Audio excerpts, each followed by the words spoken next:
Hello बच्चों, let's read this question. So this question says three identical sphere each of mass 2 kg are kept in contact with each other with their center on a straight line. If their centers are marked at ABC respectively, then the distance of the center of mass of the system from A. Center of mass बताना है, distance of center of mass from A. Okay, A and से बताना है आपको, center of mass के coordinates बताने हैं, ठीक है। तो देखिए बच्चों, इस क्वेश्चन का की कॉन्सेप्ट आप क्या लिख सकते हैं? The key concept of this question, आपको यहाँ पर centre of mass find out करना है, ठीक है। तो ये प्रॉब्लम देखिए आपकी सेंटर ऑफ मास पर बेस्ड है, ठीक है। Centre of mass, this will be the key concept.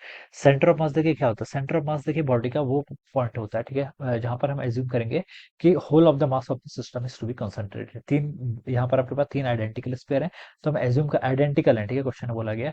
तो हम ये एज्यूम करेंगे कि वो पॉइंट जहां पर इस तीनों का क्या करे आपका, जहां पर हम ये एज्यूम कर सकते हैं वो पॉइंट जहां पर whole of the mass of the system is to be considered, that point is called our centre of masses, ठीक है। सेंटर ऑफ मास देखिए हम कैसे फाइंड आउट करते हैं? सेंटर ऑफ मास देखिए यहाँ पर तो एक्स एक्सिस के अलॉन्ग हमें बताना है, तो देखिए आप इसको लिख सकते हैं, देखिए मास टाइम्स कोऑर्डिनेट्स, ठीक है। पहली बॉडी का मास m1 मान लेते हैं, ठीक है, उसके कोऑर्डिनेट्स x1 मान लेते हैं। दूसरी बॉडी का मास m2 मान लेते हैं, उसका सेंटर ऑफ मास का कोऑर्डिनेट x2 मान लेते हैं। Third body m3 x3 divided by the total masses, कितना हो जाएगा आपका m1 plus m2 plus m3। ये आपका क्या होता है? तीन अगर आपके पास डिफरेंट बॉडीज है उसके करस्पॉन्डिंग हो जाएगा, ठीक है। लेकिन यहाँ पर आइडेंटिकल है तो मास तो देखिए सभी का 2 kg 2 kg 2 kg है, ऑलराइट। और x1 x2 x3 आपके डिफरेंट डिफरेंट है, वो उस पर हम अभी आ रहे हैं, ठीक है। तो चलिए बच्चों देखिए अब यहाँ पर हम फाइंड आउट करते हैं सेंटर ऑफ मास के, देखिए कोऑर्डिनेट्स क्या होंगे।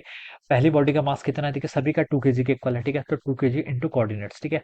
तो देखिए बच्चों, ये इसके अबाउट बताना है, अबाउट पॉइंट ओ बोला गया, distance of centre of mass from A, ठीक है।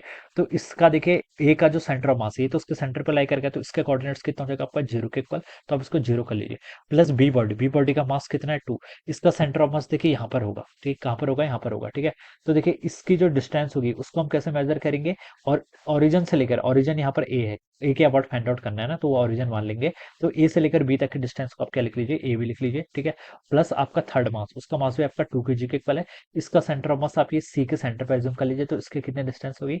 ए सी के इक्वल होगी। कितने डिस्टेंस होगी? ए सी के equal, divided by the total mass. Total mass 2 + 2 + 2 कितना हो जाएगा? 6 के इक्वल। तो यहाँ से आप लिख लेंगे आर, यानी कि coordinate of centre of mass. तो हो जाएगा आपका 2 times A B plus B C, sorry A B plus A C, divided by कितना हो जाएगा? 6 हो जाएगा। तो इसको सॉल्व करेंगे तो ये आपका देखिए A B plus A C divided by 3 के इक्वल आ जाएगा, ऑलराइट। तो this is the coordinates of centre of mass. तो यही हमसे पूछा गया था, distance, sorry coordinates and distance बतानी, तो डिस्टेंस आपकी A B plus A C by 3 के इक्वल। तो ये देखिए आपका फोर्थ वाला ऑप्शन टू है, कौन सा? ए बी प्लस थ्री, या option 4 will be the right answer, ठीक है।